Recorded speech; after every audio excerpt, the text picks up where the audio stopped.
मैं Suresh Chandra Jat, assistant professor geography, राजकीय महाविद्यालय वैर। आज हम भौतिक भूगोल का अध्याय है अनाच्छादन, अपक्षय और अपर्दन। ये क्रियाएं क्या हैं, कैसे होती हैं और इनको कैसे परिभाषित करते हैं। यदि सबसे पहले मैं सरल शब्दों में बात करूं तो अपक्षय और अपर्दन की सम्मिलित क्रिया को अनाच्छादन कहते हैं, जिसको अंग्रेजी में बोलते हैं डेनुडेशन। ये एक तरह से अनाच्छादन में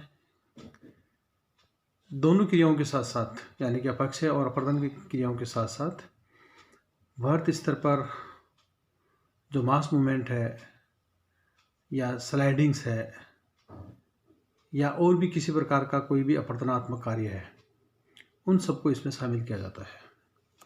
यदि हम इसको परिभाषा के रूप में परिभाषित करें तो इसमें दो तीन बातें और आती हैं। पृथ्वी पर भू सतह पर विभिन्न प्रक्रियाओं द्वारा जो निम्नीकरण होता रहता है, और वो चाहे अपर्दन के माध्यम से हो, चाहे वो अपक्षय के माध्यम से हो या संचलन के माध्यम से हो, जो कहीं ना कहीं परिवहन भी होता है उसका, और अंत में उसका निक्षेप भी होता है। ये सभी प्रकार की क्रियाएं अनाच्छादन में सम्मिलित होती है। अब हम सबसे पहले अपक्षय की बात करते हैं। तो अपक्षय एक स्थैतिक क्रिया है जिसमें अपनी ही जगह चट्टानों का टूटना, फूटना, उनका अपघटन होना और उनका विघटन होना, ये क्रिया अपक्षय में सम्मिलित होती है। खास बात यह है कि अपक्षय में चाहे वो भौतिक हो, चाहे वो रासायनिक हो, चाहे वो जैविक हो, किन्हीं भी क्रियाओं से जो भी कोई एक्टिविटी होती है उनके माध्यम से चट्टानों का अपने ही स्थान पर उनका अपघटन होना और विघटन होना, यानी कि वो टूट टूट के छोटे छोटे टुकड़ों में उनका रूपांतरित होना अपक्षय की क्रिया कहलाती है। और ये एक स्थैतिक क्रिया है, इसमें गतिशीलता नहीं है, क्योंकि अभी हमने ऊपर बात की है अनाच्छादन में एक गतिशीलता होती है, परिवहन होता है, उसमें निक्षेपण होता है। लेकिन अपक्षय में इस प्रकार की कोई गतिविधि नहीं होती कि जहाँ पर परिवहन का कार्य हो।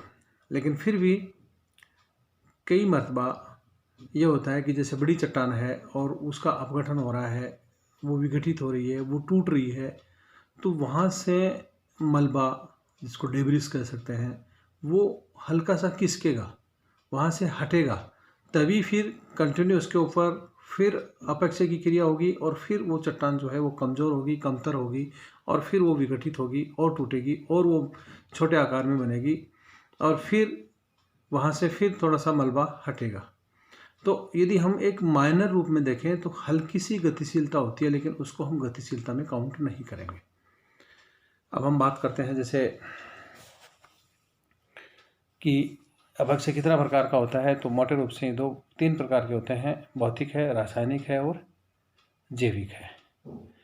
इसके अलावा ये अपक्षय ऐसी कौन सी एक्टिविटी है जिनसे नियंत्रित होता है, ऐसे कौन से कारक हैं जो इसको कम और ज़्यादा करते हैं।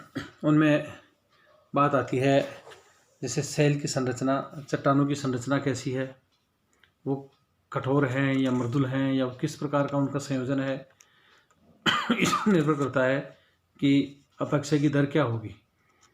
यदि हम बात करें कि जैसे केवल एक मिट्टी का ढेला है या फिर एक तरह से ग्रेनाइट की चट्टान है, तो इन दोनों में बहुत अंतर हो जाएगा।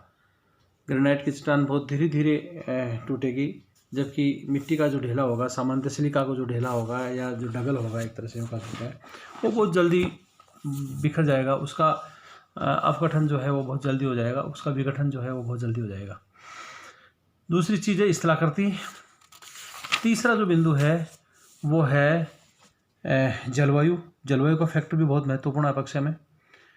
विषम जलवायु जो होगी वो अपक्षय की दर को ज़्यादा बढ़ाएगी, जबकि सम जलवायु जो होगी वहाँ पर अपक्षय की दर होगी वो कम होगी। इसके अलावा वनस्पति का आवरण दोनों ही तथ्यों दोनों ही बातों को इंगित करता है कि वो अपक्षय की दर को कम भी करता है और अपक्षय की दर को अधिक भी करता है। इसके अलावा समय, ढाल, ये सब ऐसे फैक्टर हैं जो अपक्षय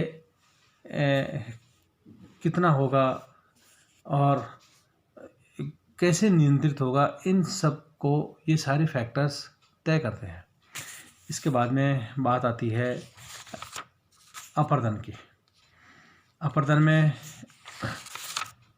जो मोटे मोटे रूप से इसकी परिभाषा है वो है कि इसमें भी चट्टानों का टूटना फूटना होता है, विघटन होगा, लेकिन इसमें खास बात यह है कि इसमें गतिशीलता होती है। यानी कि जैसा मोटे रूप से अभी हम बात की कि अपक्षय जो है वो स्थितिक क्रिया है और अपर्दन जो है वो गतिशील क्रिया है। अब ये गतिशीलता कौन कौन से फैक्टर हैं जिनसे कि अपर्दन होगा? उनमें सबसे पहला है बहता हुआ जल, जिसको हम नदियाँ भी कह सकते हैं। दूसरा है हवा, तीसरा है हिमानी, चौथा है भूमिगत जल और पांचवा है समुद्री लहरें, या यूँ कह सकते हैं कि समुद्री जल जो किनारों पे अपनी एक्टिविटी करेंगे। खास बात यह है कि अपर्दन इन 5 एजेंटों द्वारा, इन 5 कारकों द्वारा अपनी क्रिया पूर्ण करता है। और ख़ास बात यह है कि ये हो सकता है कि कोई 2 क्रियाएं एक जगह या कोई 3 क्रियाएं एक जगह हों, लेकिन फिर भी ये कोई एक क्रिया कहीं ना कहीं ज़्यादा डोमिनेंसी रखती है, अपनी प्रभावशीलता ज़्यादा रखती है। जैसे शुष्क जो प्रदेश होगा वहाँ पर हवाएं अपना कार्य सक्रिय बहुत ही गतिशीलता से करेंगी, बहुत प्रभावी तरीके से करेंगी। जो तटवर्ती क्षेत्र हैं समुद्र के, वहाँ पर समुद्री लहरें और समुद्री जल और तरंगें ये सब अपना कार्य करेंगी। भूमिगत जल के लिए एक अलग प्रकार की सिचुएशन चाहिए जहाँ पर कि डोलामाइट या चूनायुक्त चट्टानें हो, तो वहाँ पर भूमिगत जल अपना कार्य करेगा। इसके अलावा जो आर्द्र प्रदेश हैं जहाँ पर कि पानी की मात्रा है, वहाँ पर नदियाँ जहाँ पर बहती है, पानी की अधिकता है, वहाँ पर नदियाँ अपना कार्य करेंगी।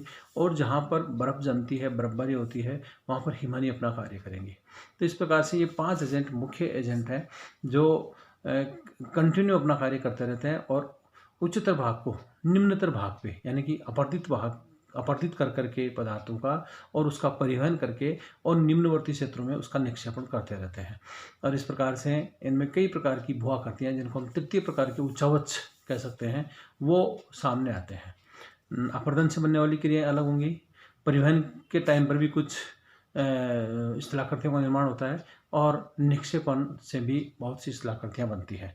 तो और ख़ास बात यह है कि इनमें गतिशीलता, इसमें ढाल और इसमें तीव्रता, चट्टानों का जो समायोजन है या चट्टानें कैसी है, उन सब का मिश्रण ये तय करेगा कि वहाँ पर किस प्रकार से अपर्दन की मात्रा जो है वो कम होगी या ज़्यादा होगी या किस प्रकार से होगी।